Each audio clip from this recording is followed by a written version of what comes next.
အားလုံးမင်္ဂလာပါဒီနေ့ဗီဒီယိုလေးကတော့ Oppo တွေကနေပြီးတော့နောက်ဆုံးထွက်ရှိထားတဲ့ flagship device Find H9 Pro ကိုကျွန်တော်တို့ showcase လုပ်ပြီးထားပါတယ်အားလုံးသိကြတဲ့အတိုင်း Oppo Find H series တို့ Vivo H series တွေအကုန်လုံးကဒါကင်မရာပိုင်းဦးစားပေးပြီးတော့အရင်မိုက်တဲ့ဖုန်းတွေဆိုတာကျွန်တော်တို့အထွေထူးရှင်းပြစီရတော့လုံးမယ်မထင်ဘူးပေါ့ဗျာဒီနေ့မှဆိုရင်လည်းဒါ Find H9 Pro ကတော်တော်မိုက်တယ်ကျွန်တော်ကပုံမှန်ဆိုရင် Vivo သုံးတဲ့ user ဖြစ်ပေမဲ့ဒီ Find H9 Pro ကိုကျွန်တော်တို့ပျော်ရဲညီလေးကိုနေမျိုးအောင်ကအကိုဗီဒီယိုရိုက်ချင်ရိုက်ဆန်းလို့ရအောင်ဆိုပြီးပို့ပေးတဲ့အချိန်မှာကျွန်တော်လည်းတကယ်ဆန်းပြီးတဲ့အနေထားမှာတော်တော်ကိုကျွန်တော်တို့ photo မှုတွေရိုက်တဲ့နေရာကိုတော့သဘောကျတယ်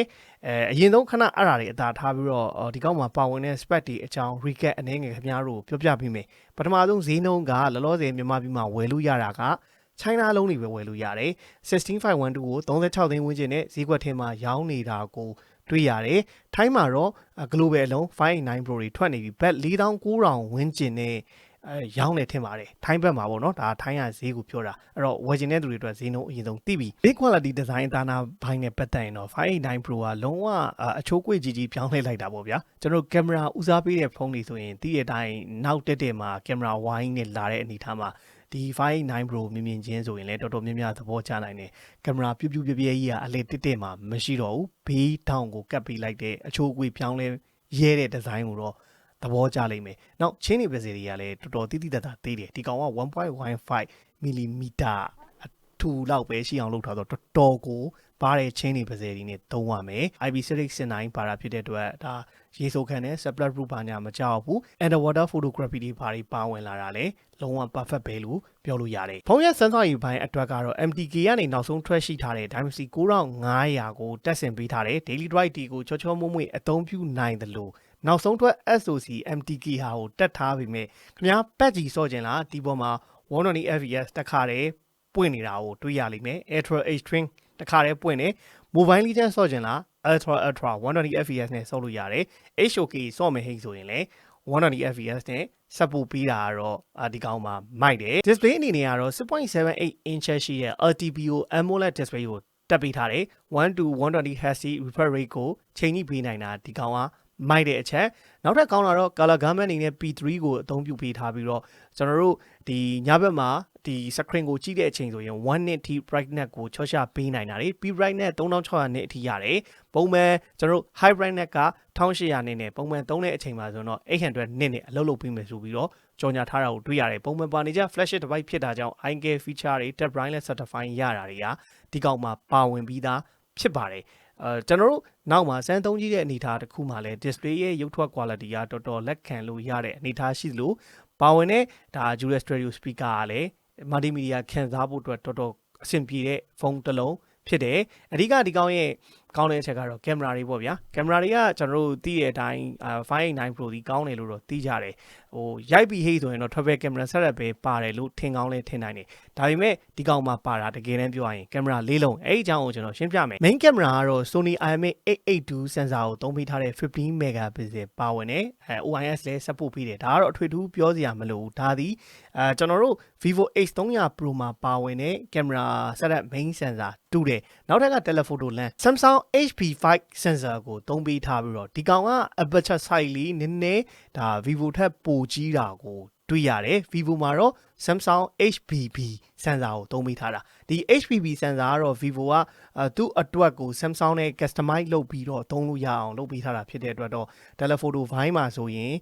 Vivo H300 Pro ဝယ်ရင် 3.58 optical zoom ရမယ်ကျွန်တော်တို့ Oppo မှာတော့ 3.8 optical zoom ပဲရတာတွေ့ရတယ်ပုံထွက်အနေထားပြီးရင်ကျွန်တော်ပြပေးမယ်နောက်ထပ်က ultra wide lens ဖြစ်တဲ့ Samsung S5K GN5 sensor သုံးထားတဲ့15 megapixel တခုကိုတက်ဆင်ပေးထားတယ်အခြေခံ megapixel တွေအကျဉ်းအဖြစ်ကြီးလိုက်တယ်ဟေးဆိုရင်589 Pro နဲ့ဒီကျွန်တော်တို့ H300 Pro ဒီအတူတူ camera set တဲ့အနေထားပုံစံမျိုးကိုခင်ဗျားတို့မြင်လိမ့်မယ်ကွာသွားတာတော့အဲ့ sensor လေးတွေ model number အနေငယ်ကွာပြီး aperture size ဒီ589 Pro မှာပို့ပြီးတော့နည်းနည်းကြီးနေတာတွေရှိတယ်ပေါ့ဗျာအဲ့ဒါတော့ကျွန်တော်မပြောတော့ဘူးခင်ဗျားတို့ပဲ spec တွေပဲအသေးစိတ်ဖက်ကြည့်လိုက်တော့အဲ့တော့ကျွန်တော်ကပြောခဲ့တာ၄လုံးပါတယ်ဘာပါအောင်ဆိုတော့ဒီ589 Pro က Hasselblad နဲ့ collab လုပ်တော့ Hasselblad ရဲ့ natural color optimization ရဖို့အတွက် sensor တေးသေးလေးတစ်လုံးထည့်ပေးထားတယ်သူတို့တရုတ်ခေါ်ရတော့ဒါရှန်းလားမသိဘူးဗျာအဲ့မဲ့ sensor အမှန်တော့တကယ်တမ်းပြောရရင်တော့ color reproduce ပြန်လုပ်ပေးတာပေါ့နော် white balance ကိုအကောင်းဆုံးထိန်းညှိပြီးတော့ရှိသင့်ရှိလိုက်တဲ့ကျွန်တော်တို့အနီအဝါအစိမ်းစကြည်စပြင် color တွေကိုအကောင်းဆုံး vibrant ဖြစ်တဲ့အယောင်တွေရွေသေးတွေကိုတဘာဝနဲ့နီးစပ်ဆုံးဖြစ်အောင်ကူညီပေးတဲ့ sensor တေးသေးလေးတစ်ခုပါတယ်ဒီကောင်ကလည်းကျွန်တော်နောက်မှပုံတွေရိုက်ကြည့်သလောက်ဆိုရင်တော်တော်အလုပ်ဖြစ်တယ်များသောအားဖြင့်ကျွန်တော် live stream တွေကိုကြည့်ရတဲ့သူဆိုရင် Oppo ရဲ့ပုံထွက်ကိုမြင်ရင်ပြောရင် A4 ကြီးကအရင်လင်းတဲ့ဘက်ကိုသွားတယ်ဘာဖြစ်တယ်ညာဖြစ်တယ်ဆိုတာတကယ်တော့အခု589 Pro မှာစမ်းပြီးတဲ့အနေအထားတစ်ခုမှာမဟုတ်တော့ဘူးတော်တော်ကိုမိုက်လာတယ်ရှိလိုက်တဲ့ဒုံးပေါ့ဗျာဓာတ်ပုံတွေကိုသူ့ရဲ့ photo မှုနဲ့ရိုက်လိုက်ရင်တော်တော်မိုက်တဲ့ vivid ဖြစ်တဲ့ color vibrant ဖြစ်တဲ့ color အယောင်သွေးကိုရလို့ contrast တွေ diamond rate တွေလည်းတော်တော်ကောင်းတာကိုတွေ့ရတယ်ဒါသည်အရင်ဆိုဝိုင်း saturated တွေများပြီးအဲ့ပုံစံကိုသွားနေတာမဟုတ်ဘဲနဲ့တကယ်ကိုphoto မှုတွေရိုက်တဲ့နေရာမှာကျွန်တော်သဘောကျတဲ့ဖုန်းတစ်လုံးဖြစ်တယ်နောက်ပြီးရင်ကျွန်တော်တို့ဒီ portrait မှုတွေရိုက်တဲ့နေရာမှာမကောင်းဘူးကောင်းတယ်ဒီကောင်ရဲ့ portrait မှုမှာကကျွန်တော်တို့တော်တော်များများသုံးနေကြတဲ့ Vivo H series တွေလောက် focal length တွေကိုချိန်တဲ့နေရာ Vivo H3 မှာဆိုရင် focal length က5မျိုးလောက်ပါတယ်တခါတည်းအလွယ်တကူ end user သုံးဖို့အတွက်ပေါ့ဗျာချက်ချင်းချိန်ပြီးရိုက်လို့နေရာမှာဒီကောင်က portrait မှုကိုရိုက်မဟိဆိုရင်ကျွန်တော်တို့ကဒီ lens က3မျိုးနဲ့ပဲပြောင်းပြီးရိုက်လို့ရတယ်မြင်တာအောင်ပြောရင် 1H 3H 2H နဲ့အဲ့အနေထားအတိုင်းပဲ portrait မှုကိုပေးတာအဲ့တော့ focal length ကိုချိန်ပြီးရိုက်လို့ရတာကြတော့ Vivo ကပိုဆုံးသလိုကျွန်တော်တို့ makeup မှုတွေ portrait ဘာညာ skin tone တွေကင်တဲ့အနေထားမှာဆိုရင်ဒါ Vivo H300 Pro ဘက်ကအဲ့ portrait မှုတို့ AI generated လုပ်တဲ့နေရာတွေမှာပိုကောင်းတာကိုတွေ့ရတယ်ကျွန်တော်ဒီဖုန်းနဲ့ပေါ့နော် H300 Pro ရော589 Pro ရောပုံတွေတော်တော်များများဆန်းရိုက်ကြည့်တယ်သူကလည်းသူ589 Pro နဲ့ portrait တွေရိုက်ရင်လည်းကျွန်တော်ဒီမှာပုံတွေပြပေးထားမယ်တော်တော်လှတဲ့ပုံထွက်တွေရတာမှန်တယ်ဒါပေမဲ့ပေါ့နော်ကျွန်တော်ကိုယ်တိုင်ကVivo ကိုသဘောကျတယ်သုံးနေတဲ့ user ဖြစ်တာကြောင့်လားဒါမှမဟုတ်ခင်ဗျားတို့လည်း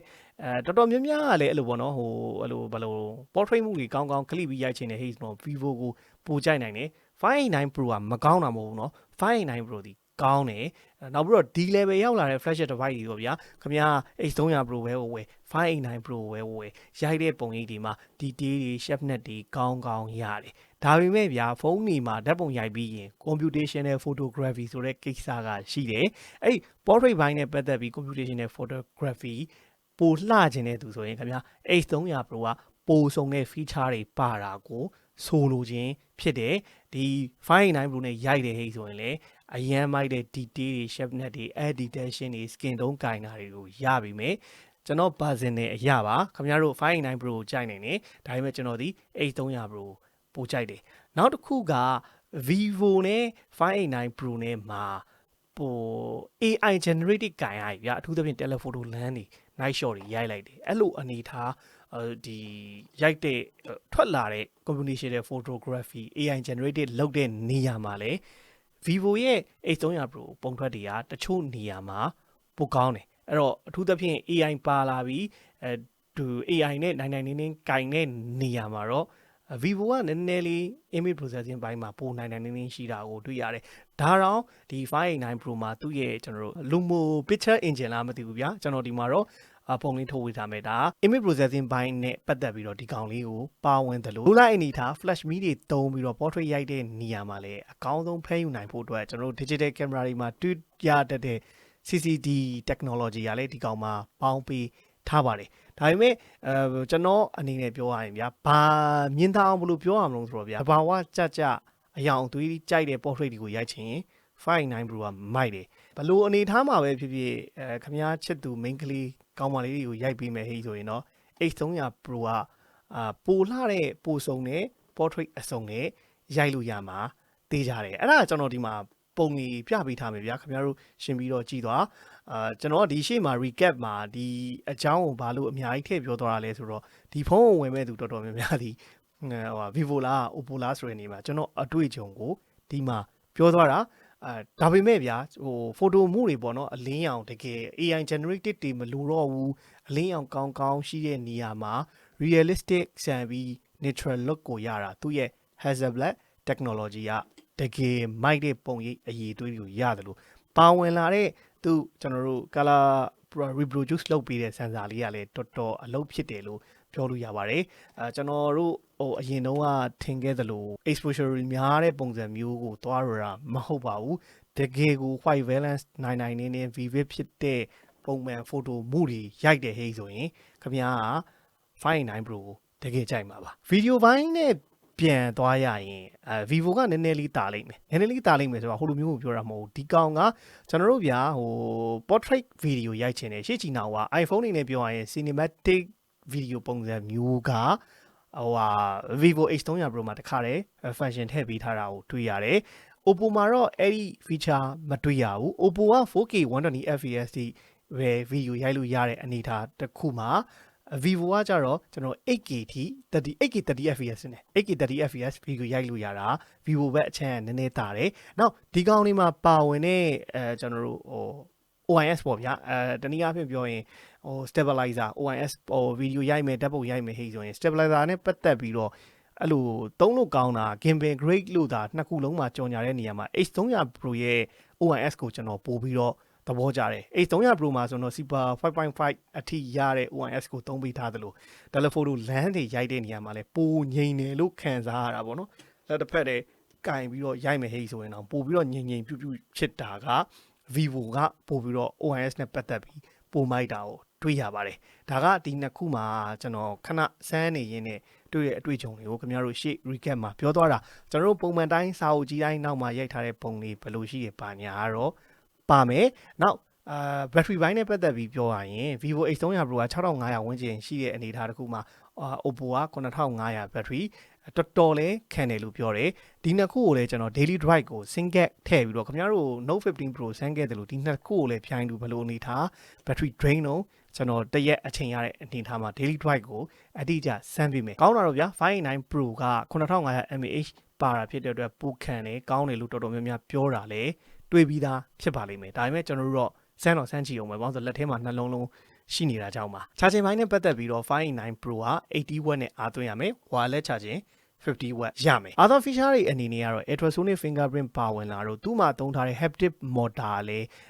443mm square လားမသိဘူးဒီမှာတော့ကျွန်တော်ပုံပြပေးထားမယ်ပိုကြီးသွားတယ်ပေါ့နော်ရခင်မျိုးဆက်တယ်ဆိုတော့ haptic feedback လည်းတော်တော်ကောင်းတဲ့အနေအထားတစ်ခုနဲ့အသုံးပြုနိုင်မယ်ဖုန်းတစ်လုံးဖြစ်ပါတယ်သူ big quality အနေအထားကျွန်တော်တို့စမ်းထားတာတွေကတော့ပုံမှန်တိုင်းပဲ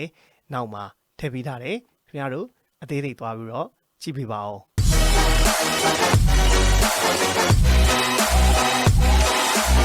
Oppo ရဲ့နောက်ဆုံး 12 flagship phone 5H9 Pro ပါကျွန်တော်တို့ unboxing တော့မဟုတ်ဘူးပေါ့နော်ဒီနေ့က showcase လုပ်ပြီးမှဒါကျွန်တော်ပျော်ဝေရညီလေးကစမ်းဖို့ဆိုပြီးတော့ဖုန်းလေးပို့ပေးထားတာဖြစ်တဲ့အတွက်เนาะ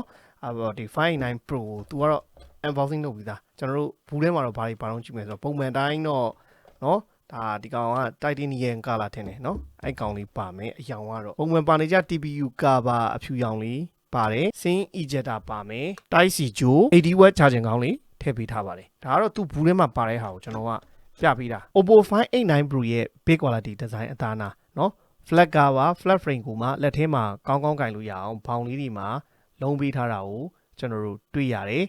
ကျွန်တော်ကဒီကောင်ကိုမြင်ချင်းပေါ့နော်ဒါကင်မရာဘန်ကြီးတကယ်ပြူပြဲ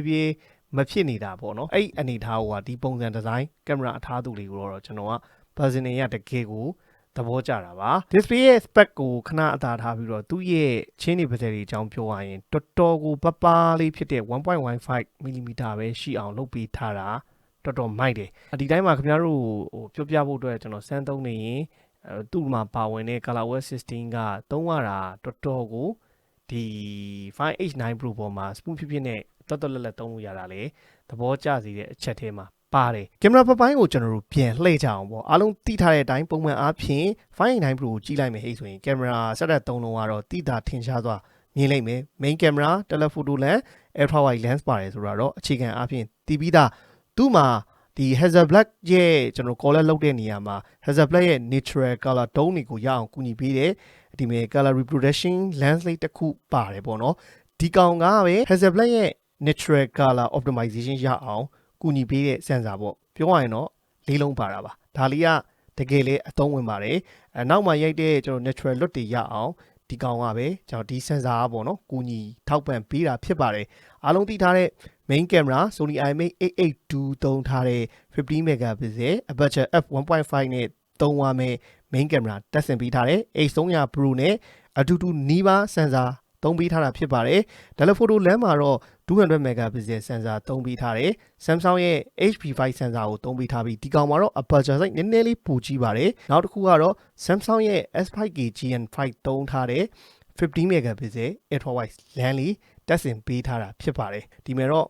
ကျွန်တော်တို့flash mid လေးထည့်ပေးထားတယ်ပေါ့ battery 9500 mAh ပါတော့အထူက 8.25 mm ကို224 gram ပဲလေးတယ်ပေါ့ဗျာ metal frame ပါဝင်တာဖြစ်တဲ့အတွက်တော့ကျွန်တော်ဒီဘက်ဘေးပတ်လည်မှာကျွန်တော်တို့ antenna line တွေ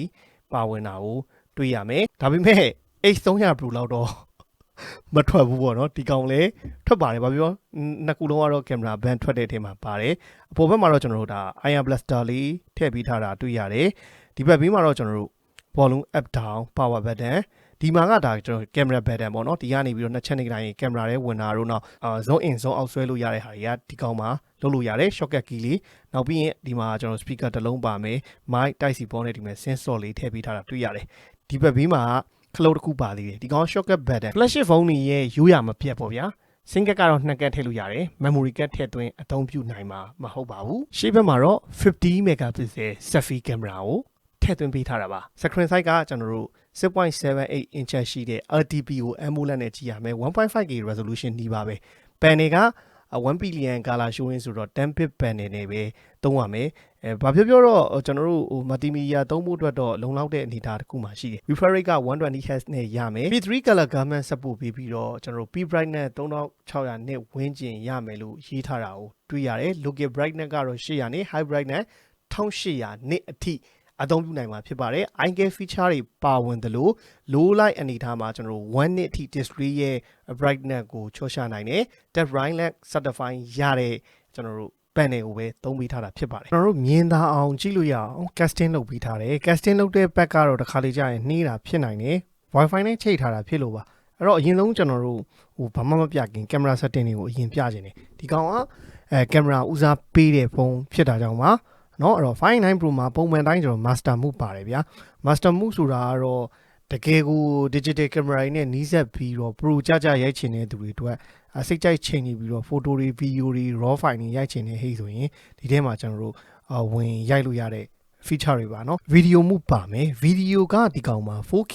120fps ထိရိုက်လို့ရမယ်ဒီရှေ့မှာလည်းကျွန်တော်ပြောခဲ့တယ်ပေါ့နော် H300 Pro ဝင်မယ်ဟိဆိုရင်တော့ဒီနေရာမှာ 8K 30fps ထိအောက်ထိတော့ရိုက်လို့ရမယ်ပေါ့နောက် Ultra Steady Move ဖွင့်လိုက်တဲ့ဟိဆိုလဲ 4K 60fps နဲ့ရိုက်လို့ရတာတော့ကောင်းတဲ့အချက်ဖြစ်ပါတယ်အဲ့တော့ video မှာကျွန်တော်တို့ဒီမှာ 0.6 တော့ 1h 2h 3h 6h เนาะဒါ digital ဆိုတော့တည့်ရတိုင်းကျွန်တော်တို့ video မှာတော့ 18h ထိထားပြီးတော့လက်ခံတယ်ပေါ့ဗျာအဲ့တော့ photo move ကိုဆက်သွားမယ် photo move မှာကြတော့ကျွန်တော်တို့သူ့မှာ camera 3လုံးဖြစ်တဲ့ 0.6 က ultra wide lens ပါမယ်ပုံမှန် 1.8 က Sony IMX882 ပါမယ်နောက် 3h ကကြတော့3စားချိန်လို့ရတဲ့ကောင်ကတော့200 megapixel HP5 sensor ပေါ့နော် digital zoom out 128 ပေါ့နော်129 120အစားထိထည့်ပြီးရိုက်လို့ရမယ် photo move မှာနောက်ထပ်ကောင်းတဲ့အချက်ကဒီ scenery ကိုဒီကောင်လေးကိုနှိပ်ပြီးတော့ကျွန်တော် state တွေနော်အနေထားပေါ့ဗျာကျွန်တော်တို့ကိုရိုက်မဲ့ firework မှာရိုက်မှာလားနော် sunset သွားတဲ့အနေထားရိုက်မှာလားနော် stage show မှာရိုက်မှာလားရွေးချယ်လို့ရသေးတာဒီကောင်ရဲ့ကောင်းတဲ့ချက်ပါနော် macro မှာကဒီကောင်ကသူ့ရဲ့ ultra wide lens နဲ့လည်း macro ပေးရိုက်တယ်ဆိုကြပါစို့ဗျာ macro ရိုက်ဖို့အတွက်ကဒီမှာပါတဲ့သုံးလုံးလုံးကိုပြောလို့ရတယ်ပေါ့နော်ကြိုက်တာနဲ့ macro ရိုက် focal length အားလုံးနဲ့ macro ရိုက်လို့ရအောင်လုပ်ပေးထားတာတွေ့ရတယ်နောက် portrait move မှာတော့သူကရိုးရှင်းနေဗျာ focal length က3မျိုးပဲပြောင်းလို့ရတာ 23mm နောက် 47mm ရယ် 70mm ပေါ့အလွယ်ပြောရရင်တော့ 182h 3h ဆိုပြီးတော့3မျိုးပဲပြောင်းပြီးရိုက်လို့ရတာတွေ့ရတယ်Vivo ကတော့ကျွန်တော်ရှေ့မှာပြောခဲ့လို့ focal length 5မျိုးအလွယ်တကူ end user ရိုက်ဖို့အတွက်ချိန်လို့ရတယ်ကျွန်တော်တို့ Vivo လို feature တွေ effect တွေမပါဘူးဆိုတာ Vivo က AI ဆိုပြီးတော့ဒီကောင်မှာပါသေးတယ်ဖွင့်လိုက်တဲ့ဟိဆိုရင်ဓာတ်ကုံ upload လုပ်ပြီးတော့တခါလေ AI နဲ့ပြင်တာဘာညာမျိုးထိလုပ်လို့ရတယ်ပေါ့ဗျာဒီမဲ့လဲပါတာ retouch လုပ်လို့ရတယ် natural လုပ်နေရိုက်မလား classic လုပ်နေရိုက်မလားเนาะဒီစုပ်တန်ဘာညာအားလုံးပေါ့နော်ကိုရဲ့မျက်နှာအသွင်ပြင်ကိုစိတ်ကြိုက်ပြင်ဆင်လို့ရတယ်เนาะဒီမှာပါတဲ့အဖက်က main camera မှာဒီ misty တို့ glory တို့ dreamy တို့ဆိုတဲ့၃မျိုးပဲပါတာအဲ့ဒါတချို့ကြတော့လေကြိုက်ချင်မှကြိုက်လိမ့်မယ်ပေါ့နော်make makeup look ကတော့လုံးဝ ready made မပါဘူး Vivo မှာလည်းဒီလိုအနေထားမှာတော့မပါပါဘူးဒါပေမဲ့သူကဒီလို selfie portrait ကိုရိုက်တော့မဟိဆိုရင်ဒီ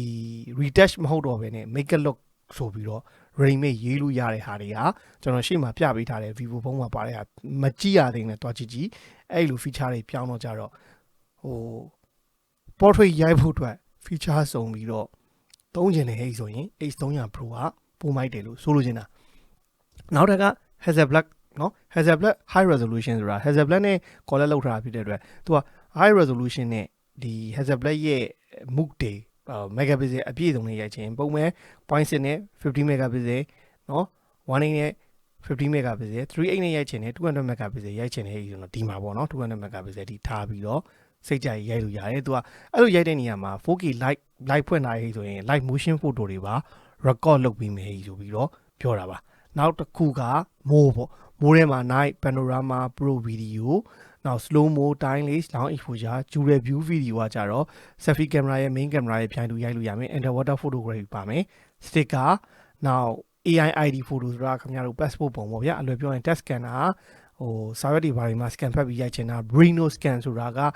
ကျွန်တော်တို့တစ်စုံတစ်ခုကိုသိချင်တယ်ဆိုရင်ဒါ Oppo ရဲ့ AI feature ပါအဲ့ကောင်နဲ့ scan ဖတ်ပြီးမေးလို့ရတာကိုဆိုလိုချင်ပါတယ် H band ကကြတော့ Hasselblad ကထုတ်ထားတဲ့ H band ပေါ့ Hasselblad H band camera ရဲ့ FMU ကို digital feature အနေနဲ့ဒီ 589 Pro ပေါ်မှာသုံးလို့ရအောင်သူတို့ထည့်ပေးထားတယ်ဟို setting တစ်ခုပေါ့ဗျာเนาะအဲ့တော့ရိုက်ချင်တဲ့ဟိတ်ဆိုလဲအဲ့ကောင်နဲ့ဝင်ရိုက်လို့ရတယ် Pro video ကကြတော့ခင်ဗျာ lot မှုတွေပါတယ်เนาะ lot မှုတွေပါတယ်ဝင်ရိုက်ချင်တယ်เนาะအဲ့ဒါဆိုရင်ဒီထဲမှာ Pro video မှာရိုက်လို့ရပါတယ်ဒါကသူ့ပါဝင်တဲ့ feature တွေအားလုံးပါเนาะဒီမှာ lab လဲပါတယ် lab profile တွေထည့်လို့ရတယ်စိတ်ကြိုက်ဒီမှာကျွန်တော်ပြမယ်เนาะ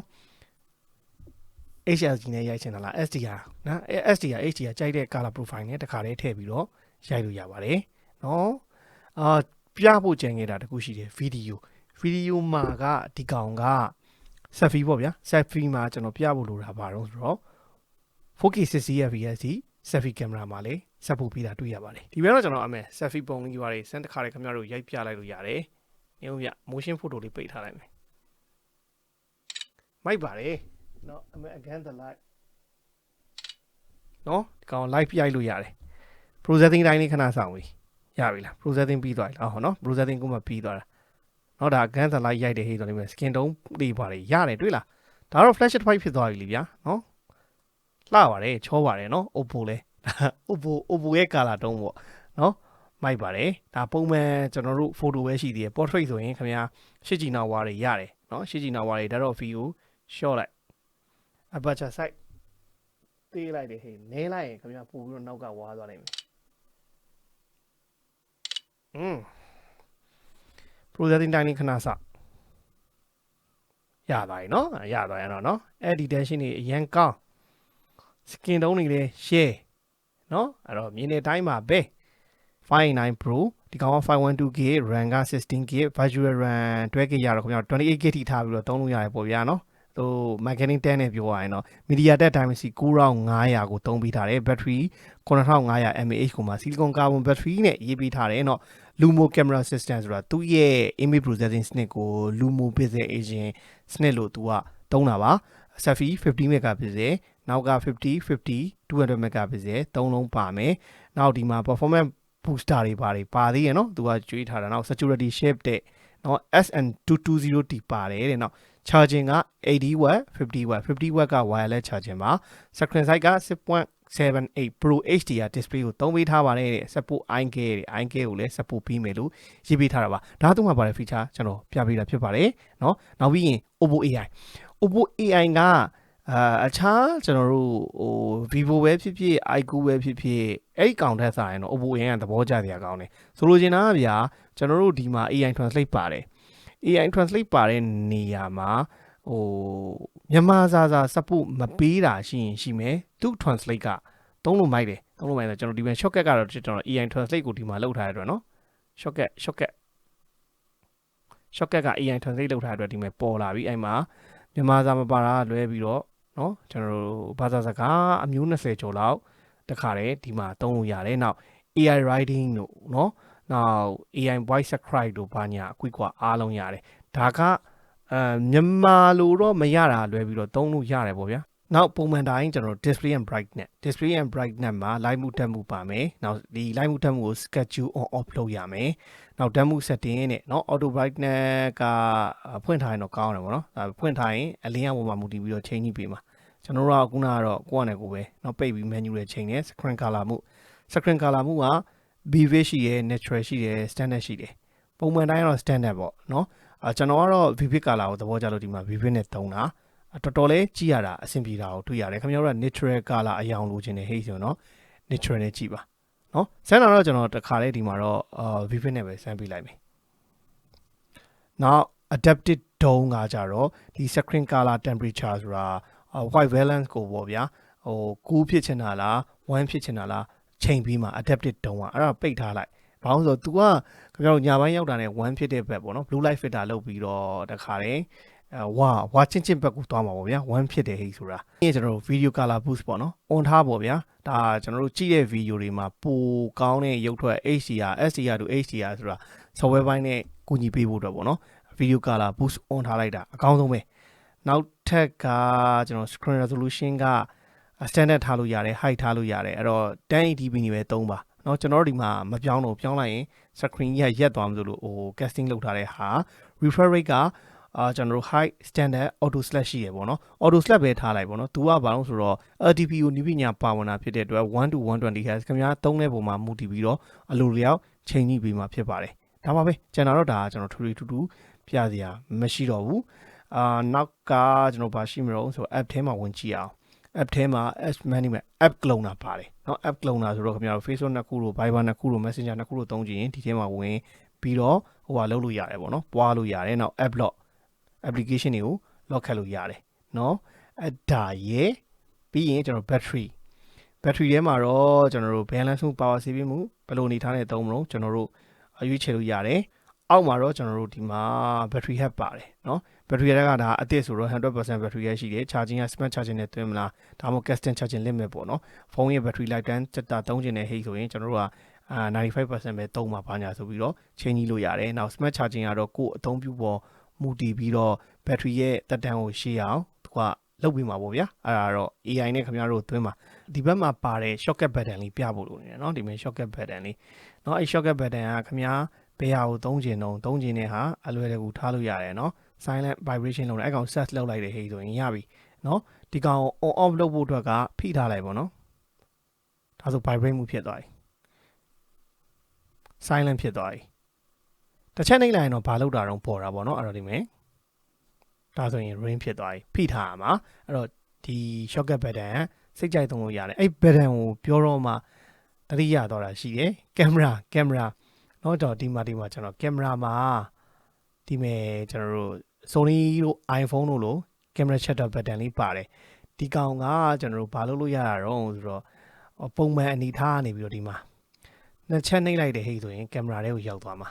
အဲ့တော့အဲ့ကောင်ကနေပြီးတော့ကျွန်တော်တို့ဓာတ်ပုံရိုက်ချင်တယ်ဆိုပုံမှန်ဖိထားတဲ့ဟိဆိုရင်တော့ဓာတ်ပုံရိုက်တာပေါ့ဗျာဒါဆိုဒီလိုရိုက်တာခဏလေးเนาะဒီမှာဒီလိုလေးကြည့်လိုက်တော့ဒီလိုလေးကြည့်လိုက်ရင်ပေါ်တယ်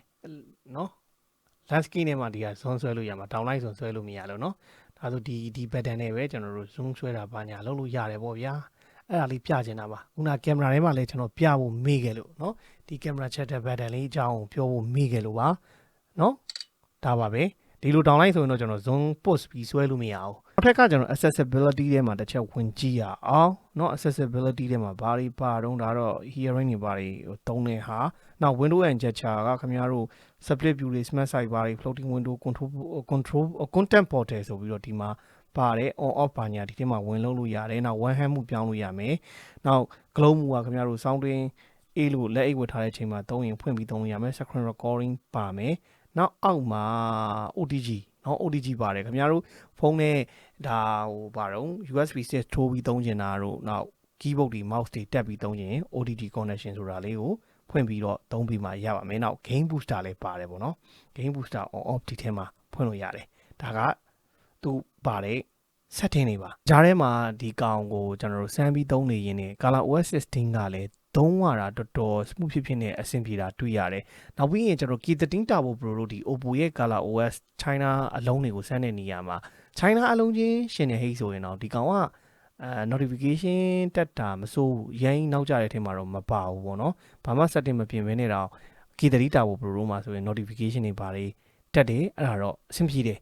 ကဲအဲ့တော့ပါဝင်တဲ့ကျွန်တော်တို့ဒီရုပ်ထွက် display တွေနောက်အတန်လေးတွေနားထောင်ကြည့်အောင်ပါ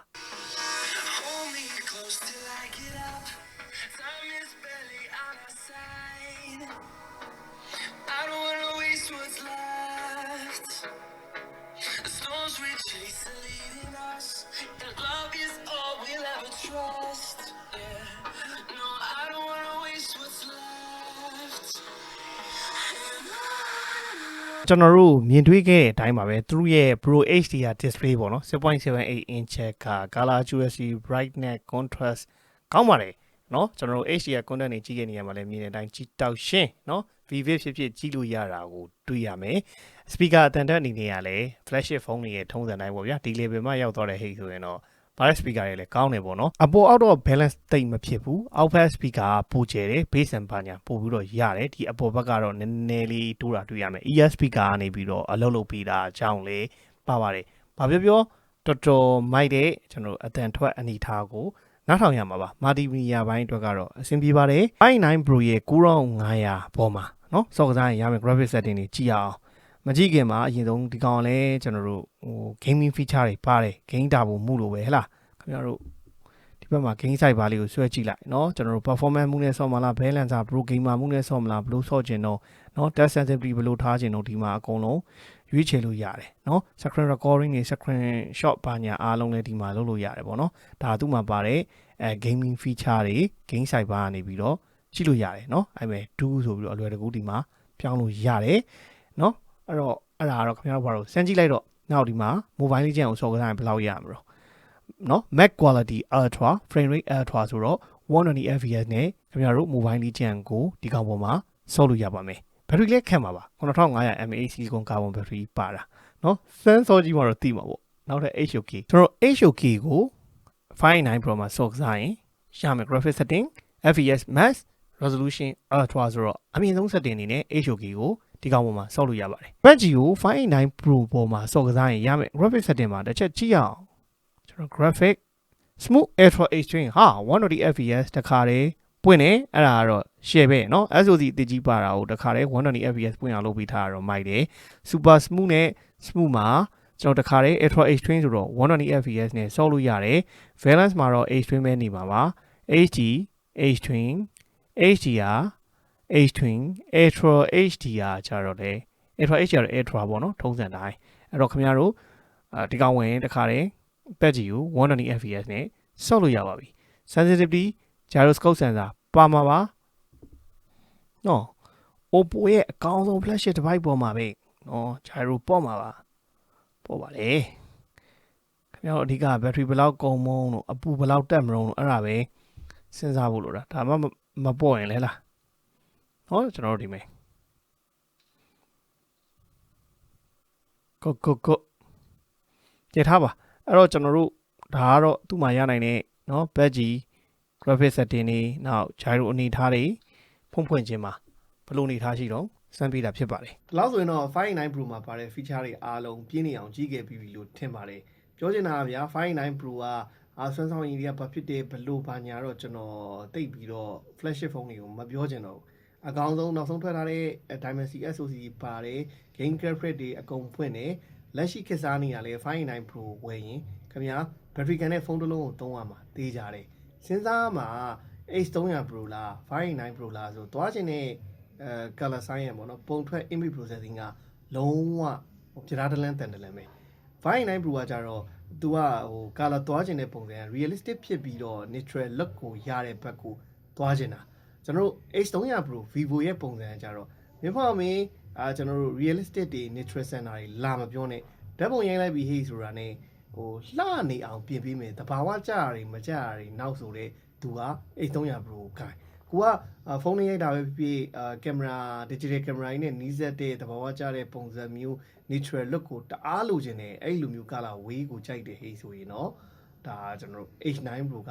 အဆင်ပြေနိုင်ပါတယ်လို့ပြောရင်းနဲ့ဒီနေ့ဗီဒီယိုလေးကိုဒီမှာနေအဆုံးသတ်ချင်ပါတယ်အားလုံးဘိုင်းမိုင်ပါ